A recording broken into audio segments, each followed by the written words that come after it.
Minha mãe morreu me chamando. E eu não estava lá. Tenho 65 anos e essa dor nunca passou. Nunca.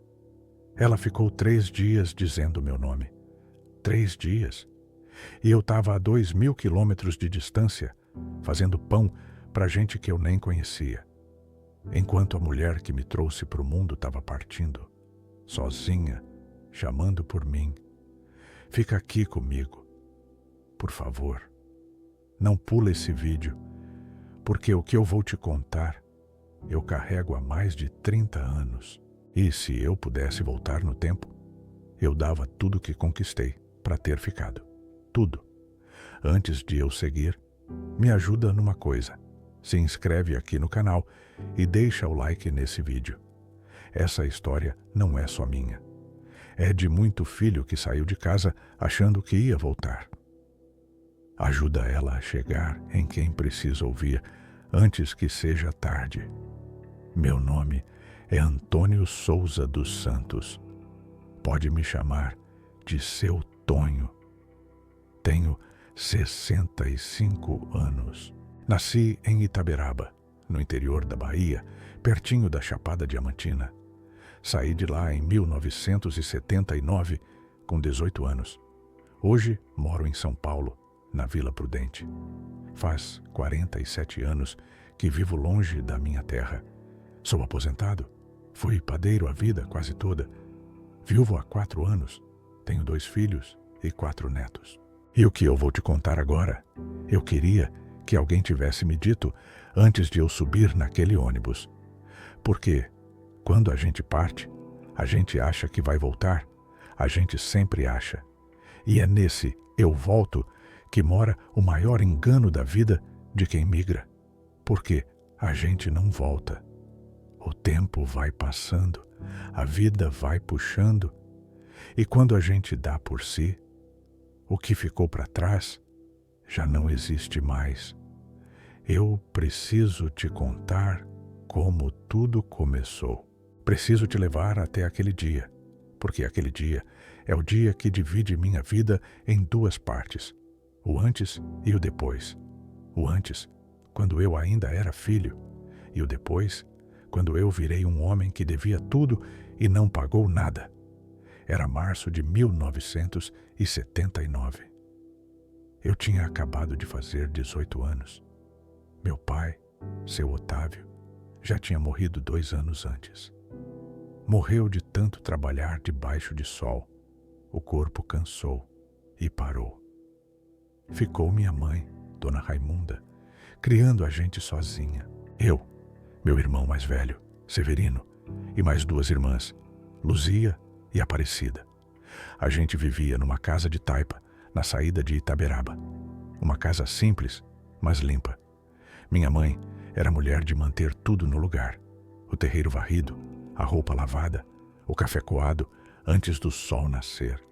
Ela acordava todo dia, às 4 da manhã, todo santo dia. E a primeira coisa que fazia era acender o fogão a lenha e colocar a água para ferver. Aquele cheiro de café coado no coador de pano, misturado com lenha queimando. Esse cheiro eu nunca esqueci. Às vezes, quando eu estava na padaria em São Paulo, de madrugada, tirando pão do forno, o cheiro da farinha assando me levava de volta para a cozinha da minha mãe. Só por um segundo. Mas naquele segundo, eu era menino de novo. O dia que eu saí foi uma segunda-feira. Eu lembro porque minha mãe lavava roupa na segunda, e naquela segunda ela não lavou. Ficou sentada na porta da cozinha, com o terço na mão. Aquele terço de contas de madeira que ela carregava para todo canto. As contas já estavam gastas de tanto rezar, lisas, polidas pela fé e pela aflição de uma mulher que criava 4 filhos sozinha no interior da Bahia. O ônibus saía às 6 da manhã da rodoviária de Itaberaba. Um ônibus velho, daqueles que balançava em cada buraco da estrada. Meu irmão Severino me levou numa carroça até a rodoviária. Foram uns 20 minutos de estrada de terra, mas pareceu que durou uma vida. Minha mãe foi junto, sentada na carroça, calada. Ela não disse uma palavra no caminho inteiro. Só segurava o terço e olhava para o chão. Eu ficava olhando para ela de canto e sentia um aperto no peito que eu não sabia explicar. Eu era novo demais para entender que aquilo era o começo de uma dor que ia durar a vida toda. Quando chegamos na rodoviária, eu desci da carroça com uma mala de papelão amarrada com barbante. Dentro tinha 2 mudas de roupa, uma sandália velha, um pedaço de rapadura e 120 cruzeiros que minha mãe juntou, vendendo bolo de milho na feira durante 3 meses. 120 cruzeiros. Esse era o preço da minha partida. O preço que minha mãe pagou com suor e com as mãos cheias de calo para me mandar embora, porque ela sabia que eu não tinha futuro ali. A seca tinha levado tudo. Não tinha emprego, não tinha lavoura, não tinha nada. Ela me olhou, segurou meu rosto com as 2 mãos. As mãos dela eram ásperas, cheias de rachaduras, mas eram as mãos mais quentes que eu já senti na vida. Ela olhou nos meus olhos e disse, com aquela voz mansa, firme, que só mãe nordestina tem: vai, meu filho, mas não demora. Tua mãe não aguenta muita saudade, não. Eu segurei a mão dela e disse, mainha, é só 2 anos. Junto um dinheiro e volto. A senhora nem vai sentir. 2 anos. Foi o que eu prometi. 2 anos. 47 anos se passaram. Eu subi naquele ônibus, sentei na janela e fiquei olhando minha mãe ficar para trás. Ela estava de pé, com o vestido de chita azul que ela usava na feira. O terço na mão direita. E não chorou. Pelo menos não na minha frente. Ela ficou ali, de pé, firme, cada vez menor conforme o ônibus ia se afastando pela estrada de terra vermelha. A última imagem que eu tenho dela naquele dia é essa. Uma mulher pequena, magra, de vestido azul, ficando cada vez menor até virar um pontinho, até sumir. Eu não sabia naquela hora, mas aquela imagem ia me perseguir pelo resto da vida. A viagem até São Paulo durou 2 dias e 1 noite. O ônibus parava em cada cidade: Feira de Santana, Vitória da Conquista, Governador Valadares, Belo Horizonte. A cada parada entrava mais gente com a mesma cara que eu. Gente nova, gente magra, gente com mala de papelão e uma promessa na boca. Nordestino, mineiro, baiano, todo mundo indo para São Paulo com o mesmo sonho: trabalhar, juntar dinheiro e voltar. Ninguém falava sobre não voltar. Ninguém falava sobre o preço. Cheguei em São Paulo numa quarta-feira de manhã. A rodoviária do Tietê era um mundo que eu não conhecia. Barulho de motor, gente correndo, buzina, fumaça. O ar tinha um cheiro diferente. Cheiro de diesel, de asfalto molhado, de pressa. Não tinha cheiro de terra, de mato, de café no coador de pano. Não tinha silêncio. São Paulo não sabe o que é silêncio. Eu fiquei parado na rodoviária por quase 1 hora, sem saber para onde ir. Tinha o endereço de um primo da minha mãe, que morava no Brás, num papel dobrado no bolso da calça. Foi o único fio que me ligava a alguma coisa naquele lugar gigante. Cheguei na casa do primo, que na verdade era um quarto de pensão que ele dividia com mais 3 homens. Todos nordestinos, todos com a mesma história, todos com a mesma promessa de voltar em 2 anos. Na primeira semana, consegui emprego numa padaria na Vila Prudente, ajudante. Ganhava pouco, mas ganhava. Meu trabalho era chegar às 3 da manhã, acender o forno, preparar a massa, sovar o pão. Todo dia, 7 dias por semana. Não tinha folga, não tinha domingo, Não tinha feriado. O frio de São Paulo me pegou de surpresa. Eu, que só conhecia o calor de Itaberaba, que nunca tinha usado casaco na vida, acordava de madrugada tremendo naquele quarto de pensão. O chão era de cimento e gelava os pés. Eu calçava a sandália e saía no escuro, andando pelas ruas vazias até a padaria. São Paulo de madrugada é um lugar assustador para quem veio do interior. As ruas desertas, os postes de luz fazendo sombra, o barulho dos cachorros latindo ao longe, nada parecido com o silêncio manso da madrugada em Itaberaba, onde a gente ouvia o galo cantar e sabia que o dia ia nascer tranquilo. As mãos que a minha mãe segurou com carinho naquela segunda-feira viraram mãos de padeiro em poucas semanas, cheias de farinha, cheias de queimadura do forno, cheias de calo novo, diferente do calo da roça, calo de cidade, calo que a gente ganha trabalhando de madrugada enquanto o resto do mundo dorme. Eu me queimei muitas vezes no começo. O forno era velho, de tijolo, e a porta não fechava direito.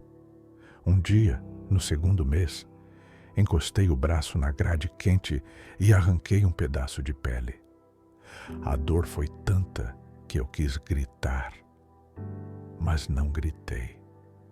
Engoli, porque homem nordestino, naquela época, não podia mostrar fraqueza, ainda mais longe de casa, ainda mais sozinho. O dono da padaria, seu Januário, era um português velho que gritava muito, mas pagava certo. Ele me ensinou tudo. Ensinou a fazer pão francês, pão de forma, pão doce, broa. Ensinou que a massa tem que descansar, que o fermento precisa de tempo, que o forno tem que estar na temperatura certa. Ensinou também que padeiro não tem vida fora da padaria, que a massa não espera, que o forno não perdoa e que cliente com fome não tem paciência. Com o tempo, eu fui aprendendo. Do ajudante virei padeiro. Do padeiro, virei o primeiro a chegar e o último a sair. Passei a conhecer cada cliente pelo nome. Sabia quem gostava do pão mais torrado, quem queria a broa com casca grossa, quem pedia fiado no fim do mês. A padaria virou minha vida. E sem eu perceber, Itaberaba foi ficando para trás.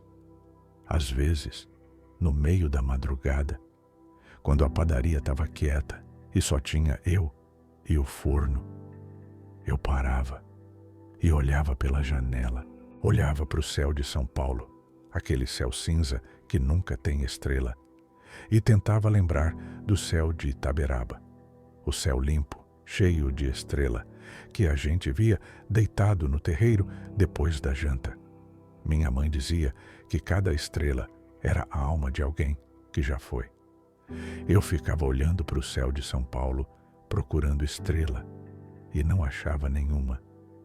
E pensava, será que aqui as almas também se perdem? No primeiro mês, eu mandei 100 cruzeiros para minha mãe. Pedi para o primo da pensão escrever uma carta, porque minha letra era ruim. Na carta, eu dizia que estava bem, que o trabalho era bom, que em breve ia mandar mais. E no final, sempre a mesma frase: Mainha, em 2 anos eu volto. No segundo mês, mandei de novo. E no terceiro. E no quarto. Todo mês eu mandava o que podia e uma carta junto. E em toda a carta, a mesma promessa. 2 anos. Volto em 2 anos. Minha mãe me respondia com bilhetes curtos, escritos pela mão da minha irmã Luzia, porque Mainha não sabia escrever direito. Os bilhetes eram sempre parecidos. Meu filho, recebemos o dinheiro. Deus te abençoe. Tua mãe tá com saudade. Volta logo. Volta logo. Essas 2 palavras me doíam mais que qualquer queimadura de forno. Mas eu lia, Guardava o bilhete no bolso e voltava para o trabalho, porque eu achava que mandar dinheiro era a mesma coisa que estar presente. Achava que o envelope com as notas dentro era um abraço, que os cruzeiros eram um pedido de desculpa por não ter voltado ainda. Tinha uma época que minha mãe mandava pedir notícia. Luzia escrevia: Mainha quer saber se você está comendo direito, se está dormindo bem, se o frio de São Paulo não está fazendo mal. Eu lia e achava graça. Minha mãe, lá no calor de Itaberaba, preocupada com o frio que eu passava aqui. Ela não sabia o que era frio de São Paulo, mas se preocupava do mesmo jeito.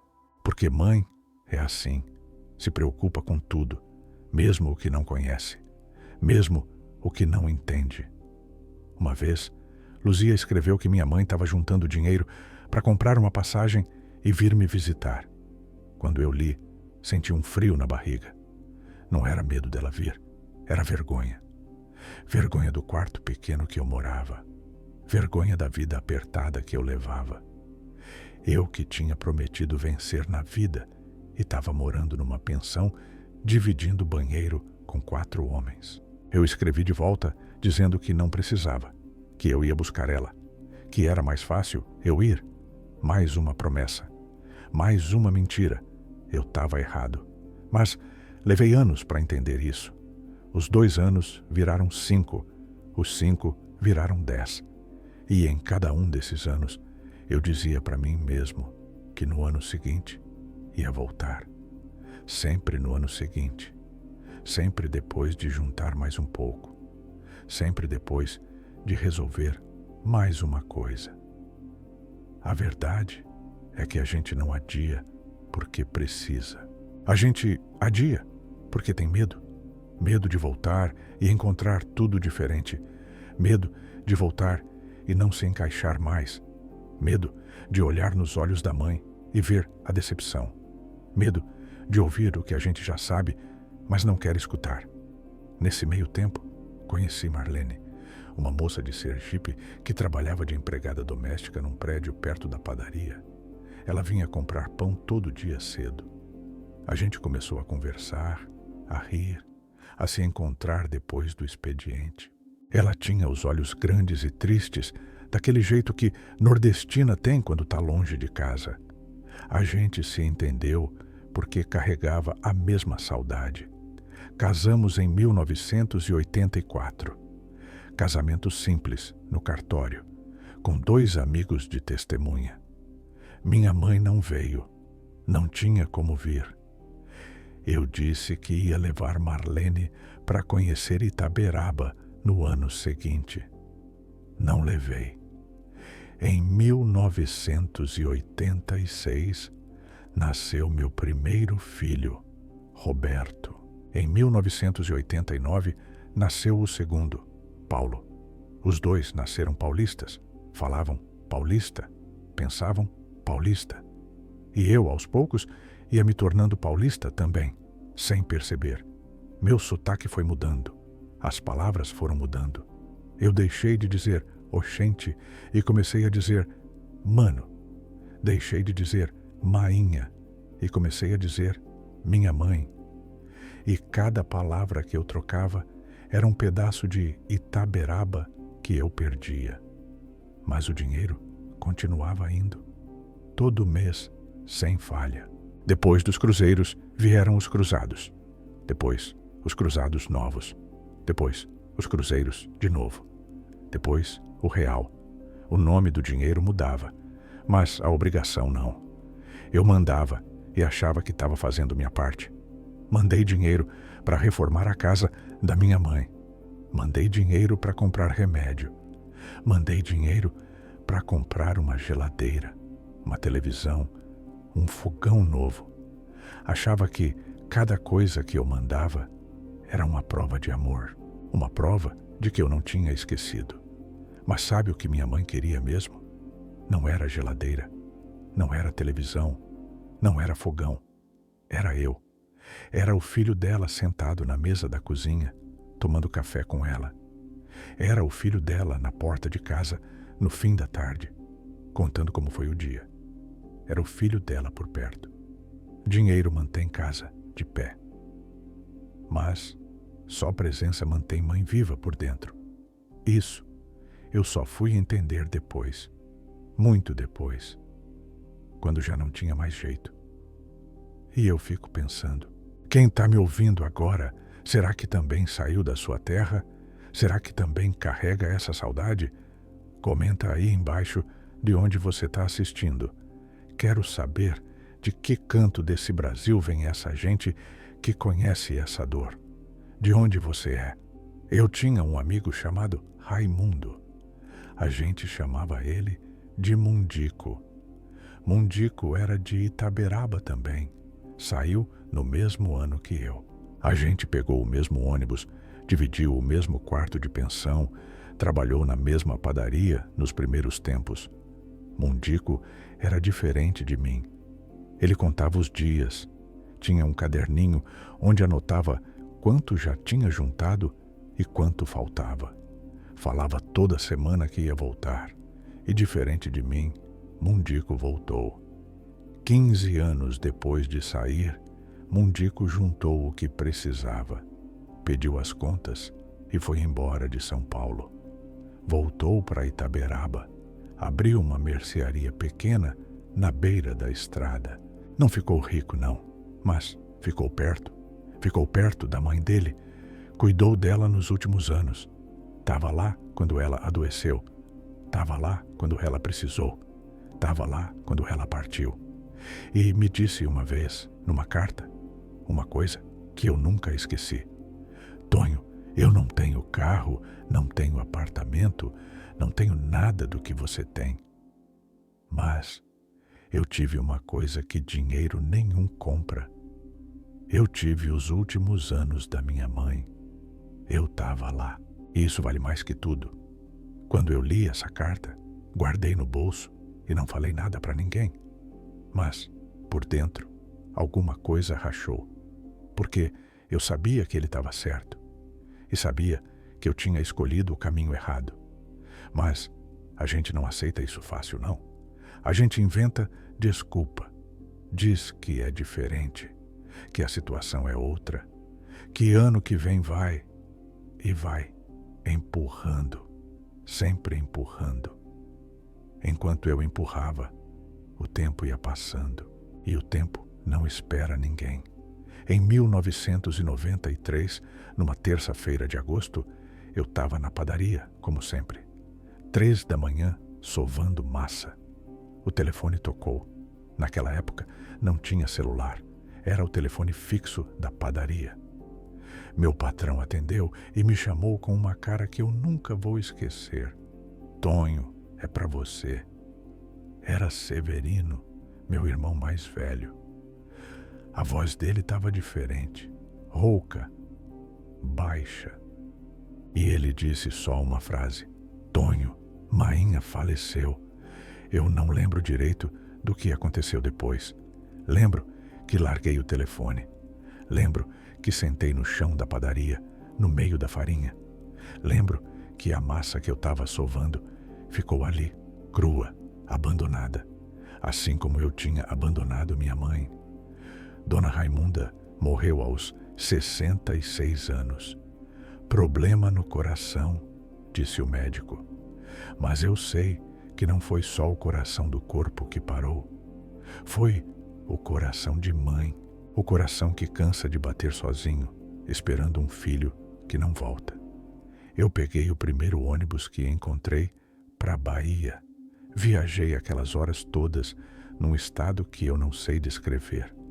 Não era choro, era uma coisa mais funda, um vazio que ia crescendo dentro de mim a cada quilômetro, como se o ônibus tivesse me levando para o lugar onde eu ia descobrir o tamanho do meu erro. Cheguei em Itaberaba num fim de tarde. O sol estava se pondo e o céu estava daquela cor alaranjada que só o céu da Bahia tem, aquele céu que eu via todo dia quando era menino. Mas, naquele dia, O céu não era bonito, era triste. Estava da cor do luto. Quando cheguei na casa da minha mãe, o corpo já tinha sido enterrado. Eu cheguei tarde. Tarde para o velório. Tarde para o enterro. Tarde para tudo.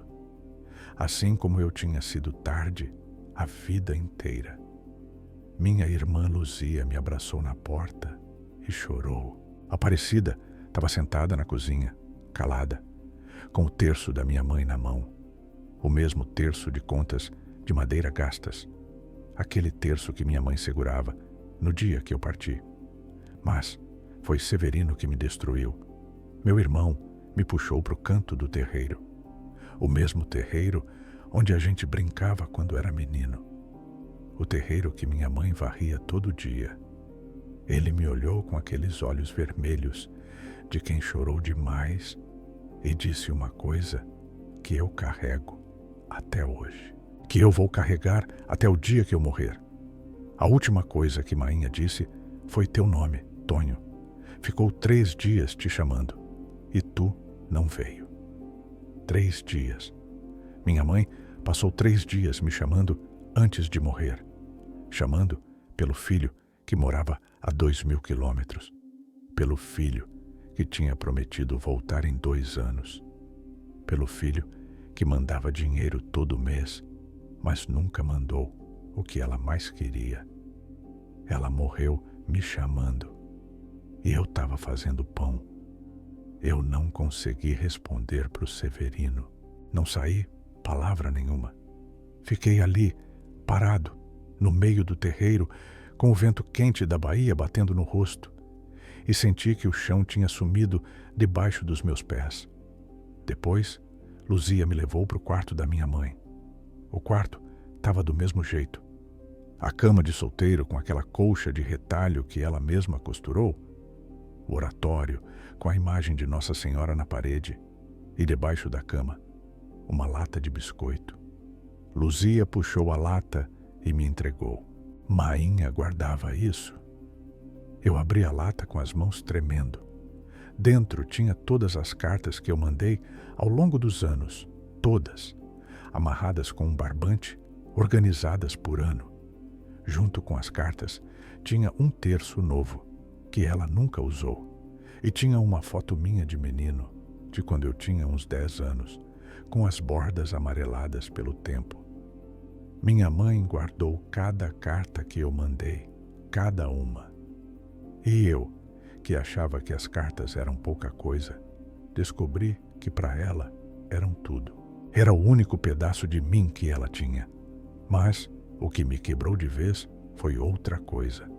No fundo da lata tinha um papel dobrado, um bilhete que ela pediu para Luzia escrever, mas que nunca mandou. O bilhete dizia assim: meu filho, quando tu puder, volta para casa. Tua mãe está ficando velha e queria te ver mais uma vez. Não precisa trazer nada, só vem. Não precisa trazer nada, só vem. Ela nunca mandou esse bilhete. Talvez tivesse vergonha de pedir. Talvez não quisesse atrapalhar minha vida. Talvez achasse que eu ia voltar por conta própria. Que um filho sabe quando a mãe precisa, que não precisa pedir. Mas eu não sabia.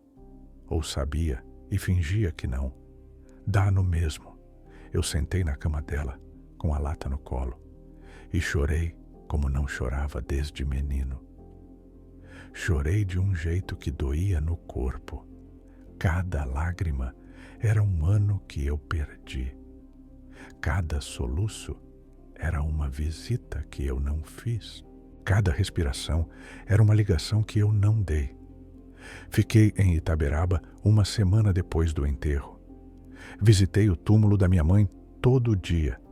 Ficava sentado ali, no chão do cemitério, conversando com ela, dizendo tudo o que eu devia ter dito quando ela estava viva, pedindo perdão por tudo que eu não fiz. No 3º dia, uma vizinha antiga apareceu no cemitério, Dona Carminha, que morava na casa ao lado da minha mãe a vida inteira. Ela me reconheceu pelo jeito de andar. Disse que eu andava igualzinho ao meu pai. Sentou do meu lado e começou a falar da minha mãe.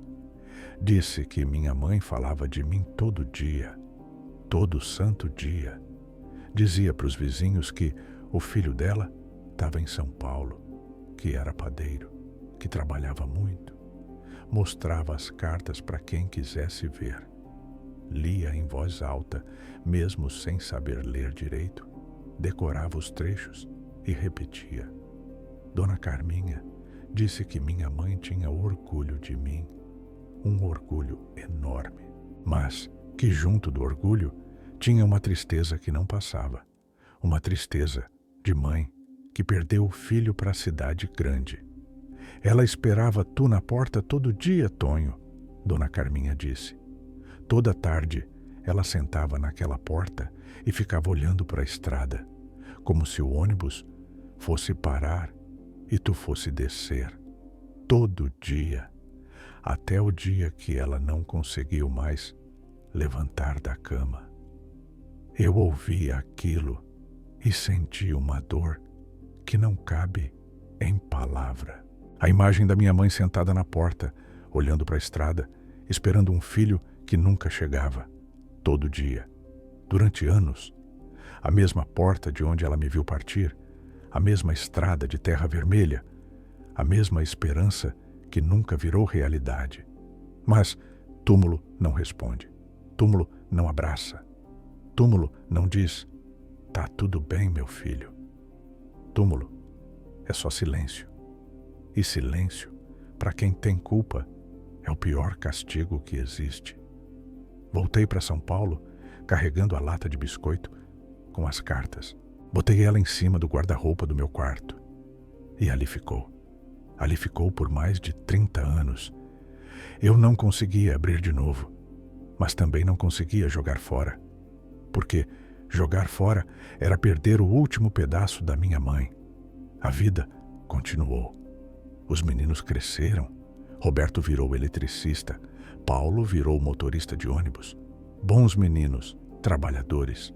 Marlene continuou do meu lado, firme, segurando as pontas quando eu ficava calado demais, quando a saudade apertava demais, quando a culpa pesava demais. Mas eu nunca mais fui o mesmo depois daquela terça-feira de agosto. Alguma coisa morreu dentro de mim junto com a minha mãe. A alegria ficou mais difícil, o riso ficou mais raro, o sono ficou mais curto. Marlene percebia. Ela ficava me olhando durante o jantar e dizia: Tonho, come, tá magro.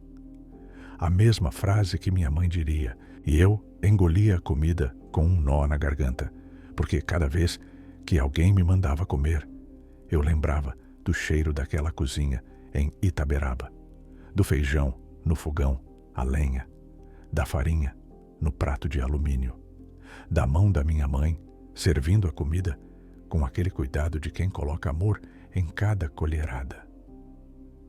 Eu passei a falar menos. Marlene dizia que eu ficava horas sentado na varanda do apartamento, olhando pro nada. Eu não estava olhando pro nada. Eu estava olhando para dentro, para aquele lugar escuro onde mora a culpa. E a culpa, quando se instala, não sai mais. Ela vira companheira de quarto, companheira de mesa, companheira de cama. Ela tá ali quando você acorda e quando você dorme. Tá ali quando você ri e quando você chora. Ela não te larga. Eu continuei trabalhando na padaria. Continuei acordando às 3 da manhã. Continuei sovando massa, assando pão, atendendo freguês. Mas agora, toda madrugada, quando o cheiro do pão assando enchia a padaria, eu fechava os olhos e sentia o cheiro do café da minha mãe. E doía. Toda madrugada doía. Teve uma noite, uns 2 anos depois que minha mãe morreu, que eu estava sozinho na padaria e comecei a chorar no meio da massa. Chorei em silêncio, sem soluço, as lágrimas caindo na farinha, e continuei sovando. porque o pão não pode esperar, porque o forno não desliga, porque a vida em São Paulo não para ninguém. Nem para quem está de luto, nem para quem está de luto há 2 anos. O corpo também foi cobrando. 30 anos de padaria cobram caro. As costas encurvaram, os joelhos começaram a falhar. As mãos, que um dia foram de menino que corria no terreiro em Itaberaba, viraram mãos de velho antes do tempo, inchadas, doloridas, cheias de marcas de forno.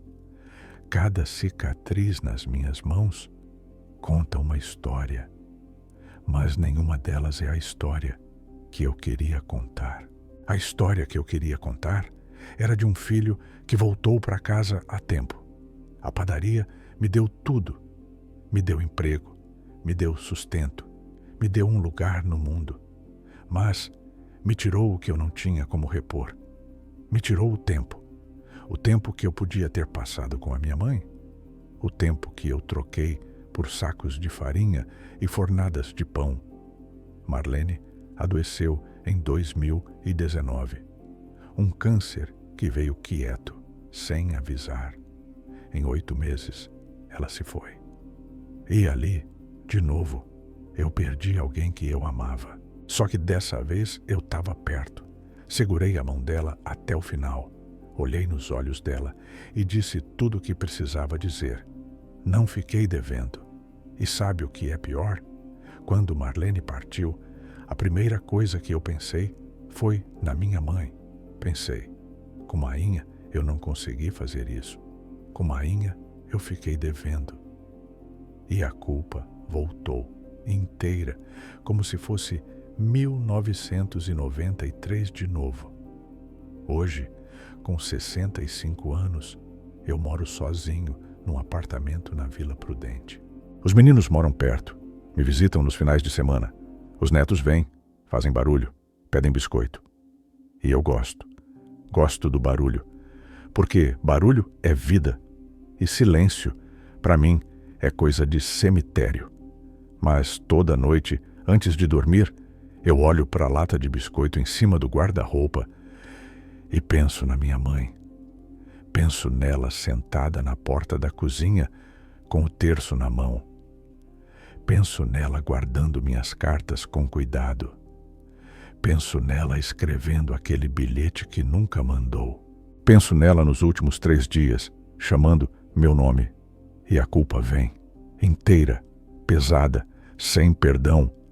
Eu carreguei mala a vida toda. Carreguei mala de papelão quando saí de Itaberaba. Carreguei saco de farinha na padaria. Carreguei peso nas costas, nos ombros, nos braços.